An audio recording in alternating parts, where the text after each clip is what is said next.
오늘 본문에 나와 있는 니고데모는 성경 1절에 보면 바리새인이다 라고 이렇게 말씀하고 있죠. 여러분, 이 바리새파는 당시에 약 8,000명 정도 있었습니다. 종교적인 엘리트 집단입니다. 율법대로 정말 살아서 이 이스라엘을 강국으로 만들겠다라고 하는 그러한 의지를 가졌던 종교 엘리트 집단이에요. 산헤드린 공의회 의원이었어요. 우리로 지금 표현하면 국회의원의 신분 정도 되는 분입니다. 10절 말씀에 보면 사람들이 니고데모를 향해서 선생이라고 이렇게 불렀어요. 그러니까 일반 사람들에게 인생에 나가야 될 길, 이런 것들을 제시하는 사상가였어요. 세상 사람들이 소유하지 못했던 것을 많이 소유했어요. 세상 사람들이 가지지 못했던 것을 그는 소유한 사람이었어요. 바로 부와 명예와 권력, 이 모든 것을 다 소유한 정복자와 같은 사람이 바로 니고데모예요. 그런데 이 니고데모가 오늘 2절 말씀에 예수님을 밤에 찾아왔다라고 이야기하고 있어요. 요한복음의 이 사도 요한은 이 부분을 대단히 강조합니다. 요한복음에 보면 빛과 어두움을 계속 분리해서 대조해서 말씀하고 있고, 특별히 어둠, 밤이라고 하는 것은 헬라어의 니스라고 하는 단어를 쓰는데 영적이고 도덕적인 어둠을 이야기하는 거예요. 그가 물질적인 세계관에 사로잡혀서 영의 세계를 보지 못한 것이죠. 그리고 물질적인 세계관에 사로잡혀 있어 살다 보니까 그가 추구하는 그 모든 것이 물질주의적인 것이었어요. 그리고 그는 타인이 보지 않을 때 윤리적으로 성경에 나와 있지 않지만 문제가 있는 사람이었어요. 왜 그러냐면 여기 나와 있는 밤이라고 하는 것이 영적으로 도덕적으로 어둠을 말하고 있는 것이에요. 밤에 찾아왔다. 내가 숭배하고 있는 것, 내가 추구하고 있는 것이 사실은 내 삶에 만족과 행복과 기쁨을 주지 못하기 때문에 그래요.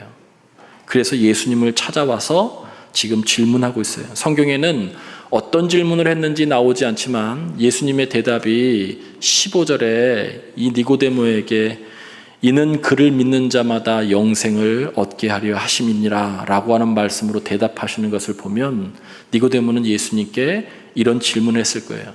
예수님, 내가 이 세상 사람들이 소유하지 않는 것 다 소유했습니다. 이 세상 사람들이 없는 것 제가 다 소유했어요. 그런데도 내 삶에 기쁨이 없어요. 만족이 없습니다. 도대체 무슨 일을 해야 진정한 삶의 기쁨이 있습니까? 진정한 삶이란 무엇입니까? 도대체 생명 있는 삶, 영생은 무엇입니까? 라고 물어보고 있어요. 누가 물어보고 있냐면 종교 지도자가 물어보고 있는 거예요. 예수님은 7절에 다른 설명하지 않으시고 단도직입적으로 말씀하세요. 내가 거듭나야 하겠다. 내가 거듭나야 하겠다. 여러분, 거듭남이라고 하는 것은 다시 태어나는 것을 의미해요. 사람이 어떻게 다시 태어날 수 있습니까? 예수님께 물었더니 예수님은 이 거듭남은 육적으로 다시 태어나는 것이 아니라 하늘로부터 다시 태어나는 것을, 인간의 능력이 아니라 하늘의 능력으로 다시 태어나는 것이라고 말씀하고 있어요. 여러분, 이것이 어떤 뜻인가? 라고 하는 거예요. 제가 여러분께 한번 질문해 볼게요. 여러분, 거듭나셨습니까? 여러분, 거듭나셨습니까? 예. 여러분, 확신하시기 바랍니다. 예. 그런데 이 확신이 잘 안 되는 이유를 제가 설명드릴게요. 하나님께서 흙으로 사람을 지으셨어요. 창세기 2장 7절 말씀에 보면 흙으로 사람을 지으시고 그 코에 생기를 부어 넣으셨어요. 하나님의 영, 생기. 루하흐라고 하는 히브리어의 표현인데 하나님의 생기, 영이 들어감으로 인해서 하나님과 우리 사이에 영적인 교제를 할 수 있는 관계가 된 거예요. 그래서 영적 관계예요. 하나님께서 흙으로 사람을 지으시고 그 코에 생기를 불어 넣으셨으니 2장 7절 후반절에 그가 생명체가 되었다, 생명이 되었다 이렇게 얘기해요. 생기를 불어 넣었더니 히브리어로 네페시 하야, 생명체가 되었다라는 거예요. 여러분, 이 네페시 하야는 하나님의 영이 들어가서 하나님과 교제할 뿐만이 아니라 하나님의 열정, 하나님의 사랑, 하나님의 관심이 그 안에 들어가 있다는 거예요. 여러분, 우리가 친밀한 교제는요, 추구하는 가치관이 비슷한 사람들일수록 친밀한 교제를 나눌 수 있어요. 대화와 소통이 가능합니다. 추구하는 것이 다른 사람들, 여러분 만나도 대화가 길게 길어지지 않아요. 그러니까 하나님을 닮았다라고 하는 것, 하나님이 영이 들어갔다는 것은 하나님의 사랑, 하나님의 관심, 하나님의 열정, 이런 것들이 우리 안에 있어서 하나님과 또 깊은 교제를 나눈다. 그것이 뭐예요? 생명체, 네펫이 하야라는 거예요. 근데 죄가 하나님과 인간과의 관계를 파괴함으로 인해서 이 모든 것을 상실한 거예요. 하나님의 열정도, 하나님의 사랑도, 그리고 하나님의 관심도 다 사라진 거예요. 그래서 하나님의 그 귀하신 뜻에 거스르는 행동을 하는 것이 죄의 결과이죠. 하나님이 원치 않는 생각을 하고 하나님이 원치 않는 일을 지속적으로 추구하는 것이 죄의 결과예요. 그렇게 해가지고는 여러분 로마서 8장에 육의 생각과 일은 사망이며 심판이라고 말씀하고 있어요. 기쁨도 없고 만족도 없고 결국 멸망에 이르는 거예요. 죄라고 하는 것은 인간을 구원할 수 있는 것을 하나님 아닌 다른 것에서 찾는 모든 행위예요. 인간이 만들어낸 사상, 철학, 이념, 학문, 여러분 이런 것으로 인간이 구원될 수 있다라고 하는 생각들이에요. 거기에 소망을 두는 거예요. 여러분 그런 것들을 통해서 사회학을 완전히 해결할 수 있다라고 생각하는 것이죠. 그 실패가 얼마나 잔혹한 것인지 역사가 분명히 증명하고 있어요. 죄라고 하는 것은 두 번째, 인간이 기쁨과 만족을 하나님 아닌 다른 것에서 찾는 거예요. 물질, 여행, 권력, 명예, 학벌, 지위, 이런 것들이죠. 그것은 분명히 우리들에게 기쁨을 주는 것은 맞지만 여러분 그것이 근원적이고 근본적인 기쁨, 지속적인 기쁨을 주는 것이 아니라고 하는 것을 저와 여러분이 너무나 잘 알 거예요. 이제는 신문지상에 그런 것들이 오르내리는 것이 너무 일상이 되어버렸어요. 우리가 생각할 땐 너무나도 부족함이 없는 것 같은 유명인들이, 가진 것 많고 인기가 있고 명예가 있고 권력이 있는 사람들이 손대지 말아야 될 것에 손을 대서 나락으로 심판으로 빠지는 사망의 길로 가는 길이 얼마나 많습니까? 뭐 부족한 게 있어서 그런 일을 할까라고 하는 생각을 하죠. 심지어는 생을 마감하기도 합니다. 그들이 왜 거기에 손을 댑니까? 인생이 공허하기 때문에 그런 거예요. 니고데모처럼 모든 것을 가졌음에도 불구하고 그들은 물질적인 세계관에 갇혀서 영적인 기쁨을 맛보지 못하기 때문에 그래요. 생기가 없는 거예요. 여러분 이것이 니고데모의 밤이에요. 이것이 이 시대의 어두운 밤이에요. 이것이 우리들의 밤일 수 있어요. 거듭남이라고 하는 것은 이 영적인 어둠에서 벗어나는 거예요. 영적인 어둠에서. 오늘 8절 말씀에 믿는 자는 성령으로 거듭난 사람들이다 라고 하는 것이죠. 제가 거듭나셨습니까? 라고 이렇게 묻는 것은 여러분 안에 성령님께서 계십니까? 라고 하는 뜻이에요. 여러분 우리의 정신과 우리의 의식이 또렷한데 성령이라고 하는 다른 존재가 내 안에 계시다라고 하는 것을 의식적으로 감각적으로 어떻게 여러분이 인식할 수 있어요? 여러분 우리의 정신이 지금 또렷하죠? 제가 일부 예배 끝나고 났더니 저랑 제일 가까운 어떤 성도가 이렇게 권면을 하더라고요. 오늘 설교가 잘못하면 좋을 수도 있을 것 같아요. 아주 가까운 성도가 얘기하셨어요. 뭐 그래도 어떡하겠어요. 뭐 성령에 대한 말씀인데. 여러분 잘 생각해 보세요. 내가 정신과 의식이 지금 저와 여러분이 또렷해요. 자, 그러면 다른 존재가 나를 터치하든지 나를 만지든지 하면 인식하고 감각적으로 깨닫게 되죠. 성령이 내 안에 오셨어요. 여러분 느껴지세요? 여러분 느껴지세요? 자꾸 물어보면 아멘이 나오죠? 정말 느껴지세요? 이것을 구별하는 것이 대단히 쉽지 않지만 명확한 확증이 있는 것이 거듭남이에요. 여러분 그것을 더 잘 알 수 있는 것은 6절 말씀과 12절 말씀에 성령이 아닌 것이 무엇인지를 알게 되면 내가 이것을 추구하고 있는가 아닌가에 따라서 내가 거듭났는지 아닌지를 알 수 있어요. 육의 일은 육의 것을, 영의 것은 영의 것을 열매 맺는다는 거예요. 12절 말씀에도 보면 하늘의 일과 땅의 일을 대조해요. 로마서 8장 5절부터 6절 말씀에 보면 육의 생각과 일은 사망이며 심판이라고 이야기하고 있고 영의 생각은 생명과 평안이라고 분명히 말씀하고 있어요. 내가 무엇을 자꾸 추구하는데 자꾸 그 결과물이 사망과 심판과 나의 공허함과 암흑을 가져다 주면 여러분 그것은 지금 여러분이 육의 것을 추구하고 있는 거예요. 니고데모가 지금 그런 것이죠. 세상 사람들이 누리지 못했던 모든 것을 누리고 있어요. 종교적으로 권력자였기 때문에 또 우리로 따지면 국회의원의 신분으로 또 권력이 있고요. 그에 따른 부가 있고요. 지위가 있고요. 다 가지고 있는 그 정복자와 같은 삶을 살고 있음에도 불구하고 그가 추구하는 것이 내 삶의 기쁨, 만족을 주지 못한다는 거예요. 왜 그래요?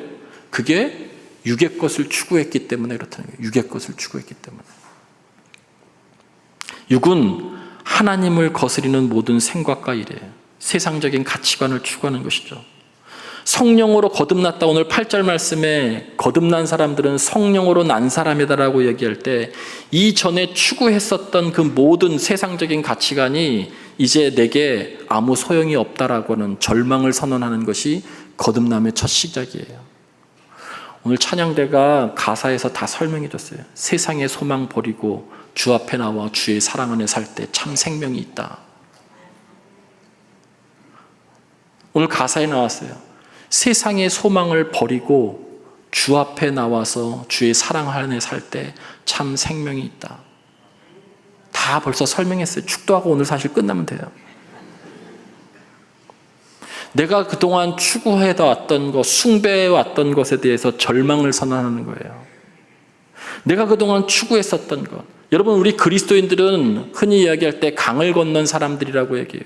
이전에 살았던 삶의 방식, 이전에 추구했었던 것, 내가 숭배했었던 그 모든 것을 다 뒤로 하고 배설물처럼 여기고 새로운 가치, 새로 값어치 있는 것을 추구하는 삶이라는 거예요. 거듭났다라고 하는 가장 중요한 징표는 무엇이냐면 여러분, 가치관의 변화예요. 그게 존재의 변화예요. 가치는 값어치 있는 것이 무엇인가를 바꾸게 되었다는 거예요. 여러분, 그 가치관이 변해야 오늘 성경에 이야기하는 것처럼 하나님 나라를 볼 수 있게 된다는 거예요. 너가 거듭나지 아니하고는 하나님 나라를 볼 수 없다. 그런 거예요. 너의 가치관이 바뀌지 않는 이상, 뭐가 정말 인생에 있어서 소중한 것인지에 대한 가치관이 바뀌지 않는 이상은 너 하나님 나라가 뭔지 너 볼 수 없고 깨달을 수 없다는 것이죠. 거듭났다라고 하는 것, 여러분, 그래서 이것은 인간이 할 수 있는 일이 아니에요. 골프 좋아하시는 분 절대 골프 못 끊습니다. 돈 맛을 아시는 분, 그 돈 맛에 절망의 선언을 할 수가 없어요. 돈이 해결할 수 있는 것이 사실은 이 자본주의 사회에서 얼마나 많은데, 돈 맛을 아는 분들, 여러분, 돈? 거기에 대해서 어떻게 절망을 선언할 수 있겠어요? 내가 유학 가서 공부했었던 그 학문, 그 지식, 그것에 대해서 어떻게 절망을 선언할 수 있겠어요? 여러분, 그것은 하나님께서 바꿔주시지 않으면, 그래서 하늘로부터 다시 태어나야 된다는 거예요. 하늘이 아니고서는 그 가치관을 바꾼다라고 하는 건, 내가 추구했던 것을 바꾼다라고 하는 것은 절대 쉬운 일이 아닌 것이죠. 거듭남은 내가 값어치 있는 것이 무엇인지가 바뀌어지는 거예요. 그것이 어떻게 가능하냐면 예수 그리스도께서 우리 안에 오셔서, 그분의 영이 우리 안에 오셔서 예전에 불어넣으셨던 그 생명의 영을 우리 안에 불어넣어 주실 때 비로소 하나님과 교제하게 되고 하나님의 열정이 생기고 하나님의 관심이 생기고 하나님의 사랑이 생기면서 그 일을 감당해낼 때에 비로소 삶의 진정한 기쁨이 있는 거예요. 그런 삶을 사는 사람이 성령으로 난 사람, 그리스도인이에요. 그것이 여러분인 줄 믿습니다. 여러분, 그럴 때 우리가 가지고 있는 것, 여러분 물질이라든지 달란트라든지 여러분의 학문이 잘못됐다는 것이 아니에요. 가치관이 바뀌면 그 쓰임을 다르게 쓰게 된다는 거예요. 여러분, 거듭남의 가장 중요한 핵심은 우리가 값어치 있게 여기는 것이 바뀌는 거예요. 그리고 그 쓰임이 달라지는 거예요. 예전에는 나만을 위해서 쓰고 나만을 위해서 축적했던 것이 이제 하나님이 관심하는 하나님 나라를 위해서 쓰게 되는 것이죠. 여러분, 그것이 바로 거듭남의 본질, 하나님과의 관계의 회복이에요. 성경에서 여러분 생명, 영생을 이야기하고 있어요. 그런 사람들이 영생의 삶을 산다라고 할 때 생명, 영생은 기독교에서 자주 쓰는 용어입니다. 단순히 살아있다는 뜻이 아니에요. 여러분, 우리가 100세를 사는 시대가 됐는데 많은 분들이 100세를 살아서 좋기도 하지만 두려워하기도 해요. 왜 두려워해요? 살아있는데 할 수 있는 것이 별로 없기 때문에 그래요. 삶의 존재의 목적과 의미를 점점 잃어버리기 때문에 그래요. 왜 그러냐면 먹고 주무시는 육체적인 본능만 남기 때문에 그렇습니다. 그럴 때 사람들이 아무리 많이 가져도 삶의 낙이 없다 이렇게 얘기하는 거예요. 사람은 먹고 자는 것만으로도 그것이 아무리 풍성해도 그것으로 낙이 없는 거예요. 유진 피터슨 목사님은 이런 삶에 대해서 조용한 절망의 삶이다 라고 얘기해요. 근데 문제는 이 조용한 절망의 삶은 100세의 어르신들만 있는 것이 아니고요. 20대 때도 나타나고 30대 때도 나타나고 50대 때도 나타나요. 존재의 의미를 알지 못하기 때문에 열심히 사는에도 불구하고 뭐가 잘 됨에도 불구하고 다 얻었음에도 불구하고 그냥 끝없이 공허한 거예요. 진정한 기쁨과 만족을 주지 못한 것이죠. 그래서 철학자 몽테뉴는 이렇게 얘기했어요. 목적지 없는 배는 아무리 순풍이 불어도 결국은 표류한다는 거예요. 존재의 의미와 존재의 목적을 알지 못하고 우리의 독차지를 알지 못하고 아무리 순풍이 불어서 잘 가는 것 같지만 결국 뱅글뱅글 도는 표류하는 삶, 공허한 삶, 암흑 같은 삶을 살 수밖에 없다는 것이죠. 존재의 목적을 알게 된다라고 하는 것이 결국에 내 가치를 어디에다 쓰는 거예요. 존재의 의미를 알게 되는 것이죠. 여러분, 그럴 때 여러분 존재가 그렇게 다시 쓰임받을 수 있도록 다음 단계로 넘어가는 것이 경건 생활이에요. 말씀도 기도도 말씀 양육의 훈련도 하게 되죠. 이제 의미를 알았으면, 존재의 목적을 알았으면 거기에 맞게 내 소유라든지 내 재능이라든지 내 위치라든지 내가 가지고 있는 것을 하나님 나라들을 위해서 쓰는 거예요. 그것이 들어가는 거예요. 물과 성령으로 나지 않으면 하나님 나라에 들어갈 수 없다는 거예요. 제가 그것을 성경의 예로 하나 설명하겠습니다. 창세기 13장에 보면 1절부터 8절, 특별히 창세기 13장에 보면 가나안에 정착했었던 아브라함과 조카 롯이 소유가 많아짐으로 인해서 서로 이제 갈라지기 시작해요. 서로 자신들이 살 땅을, 이주할 땅을 선택하죠. 아브라함이 먼저 선택할 수 있었음에도 불구하고 조카 롯이 먼저 선택합니다. 근데 그 조카 롯이 선택하는 선택 기준은 오늘 여기 성경에서 나온 것처럼 육에서 난 것은 육이라고 육적인 눈으로 봐요. 육적인 눈으로 선택지를 찾아요. 여러분, 거기에 선택의 기준이 뭐냐면 여호와의 동산 같고 애굽 같았더라. 그 땅을, 그렇게 보이는 땅을 선택한 거예요. 여호와의 동산 같다는 것은요, 에덴 동산을 말하는 거예요. 상징하는 거예요. 에덴 동산 안에는 4가지 강이 있었어요. 여러분, 그 강에서 문명의 발상이 다 일어난 것이죠. 살기 좋은 곳이에요. 여러분으로 따지면, 우리로 따지면 집값이 높이 올라가는 것을. 거기에 금은보화가 가득해요. 그것은 문화적 환경이 좋은 것을. 먹을 것이 많아요. 유실수가, 과실수가 많아요. 모든 것이 다 좋은 환경이에요. 애굽 같았다라고 하는 것은, 애굽은 권력이 있으면 남의 아내도 뺏을 수 있는 곳이에요. 그러니까 그런 곳을 찾아간 거예요. 육의 눈으로. 여러분, 그런데 그것을 선택했었던 룻과 그의 아내와 가족들은 어떻게 됐어요?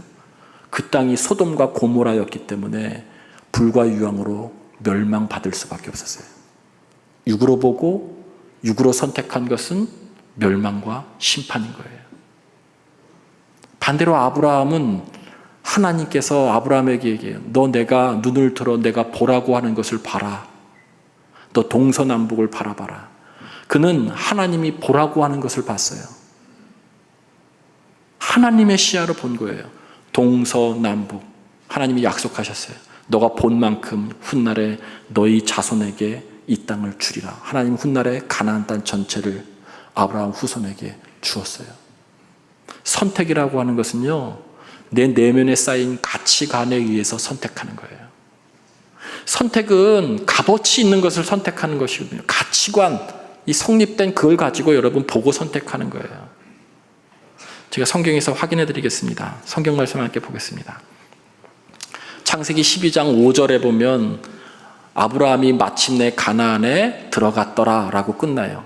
그러고 난 다음에 6절에 들어가서 아브라함이 그 땅을 지나 세겜 땅 모래 상수리 나무에 이르니 그때 가나안 사람이 그 땅에 거주했다. 여러분, 가나안 사람이 그 땅에 있었다는 것은 거기가 여전히 죄악의 도시라는 거예요. 음란의 문화가 있고 여호와를 모르는 죄악의 도시라는 거예요. 여호와께서 아브라함에게 나타나 이르시되 내가 이 땅을 내 자손에게 주리라 하신지라. 자기에게 나타나신 여호와께 그가 그곳에서 가나안 땅에서 음란의 땅에서 뭘 했다고요? 제단을 쌓았다. 예배했다는 거예요. 자, 8절. 거기서 베델 동쪽 산으로 옮겨 장막을 치니 서쪽은 베델이요 동쪽은 아이라. 그가 옮겨서도 그곳에도 여호와께 제단을 쌓고 여호와 이름을 불렀다. 움직이는 곳마다 가는 곳마다 그것이 다 가나안 땅이고 음란의 땅이었는데 거기서 뭘 했냐면 계속 예배를 드렸다는 거예요. 예배를 드렸다는 거예요.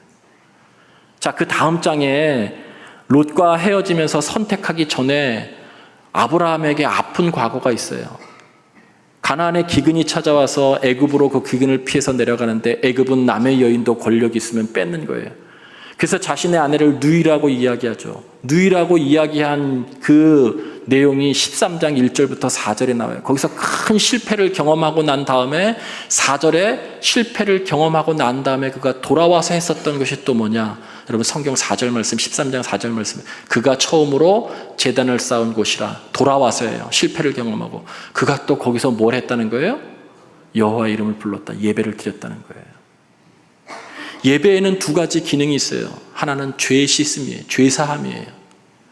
여러분, 가나안에 살고 있었던 아브라함도 늘 눈으로 음란을 보고 죄악의 문화를 보고 거기에 점점 물들까 봐 늘 노심초사했었던 사람이에요. 그리고 어쩌면 점점 물 들어가는 자신에 대해서 깜짝 놀랄지도 몰라요. 예배는 바로 이 씻음이라고 하시는 것이 죄사함, 씻음. 죄악에 물든 나를 씻어내는 것이 예배예요. 회개죠. 여러분, 이 예배 시간에 일주일 동안 여러분이 죄악에 물든 것을 씻어내는 자리여야 되는 거예요. 회개가 없는 예배는 예배 상실해버린 거예요. 두 번째는 뭐냐면 여러분, 말씀을 통해서 내가 거듭난 새롭게 가치관을 정립한 것을 더욱 강화시키는 거예요. 씻어내고 내가 처음 부름받았을 때, 내가 거듭났었을 때 처음 이 단절을 선언했었던 세상의 것으로는 소망이 없다라고 하는 것, 세상의 것을 더 이상 추구하지 않겠다라고 하는 그 거듭남의 선언, 단절의 선언에 대해서 다시 결단하고 또 다시 결단하고 그 결단을 강화하는 거예요. 그래서 그것이 내면에 계속 축적된 거예요. 13장 8절에 아브라함이 헤브론을 선택했었던 이유는 하루아침에 좋은 것을 선택한 것이 아니고요, 끊임없이 예배를 드렸었던 그 결과물이 좋은 것을 선택한 거예요. 그래서 예배에 실패하면 세상에서 다 실패한다는 거예요. 여러분이 뭘 선택하는 것은요, 여러분 내면에 축적된 그 무엇을 선택하는 거예요. 내면에 축적된 그 무엇이 뭐예요? 가치관이에요. 가치관. 하나님의 일을 보고 계시나요? 하나님의 일을 행하고 계시나요? 여러분은 거듭난 사람입니다. 그러나 여전히 세상 것을 추구하면서 예배의 자리에 앉아 있다면 여러분은 여전히 니고데모와 같은 종교인일 수 있어요. 허전할 겁니다. 공허할 겁니다. 아무리 많이 가져도.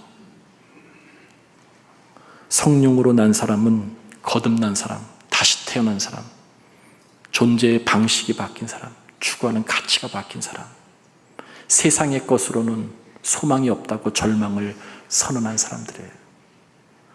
성령의 사람으로 여러분의 참된 가치를 다시 회복할 수 있게 되고 그 가치를 재정립하고 강화시키는 자리가 이 예배의 자리가 되기를 주님의 이름으로 간절히 축원드립니다.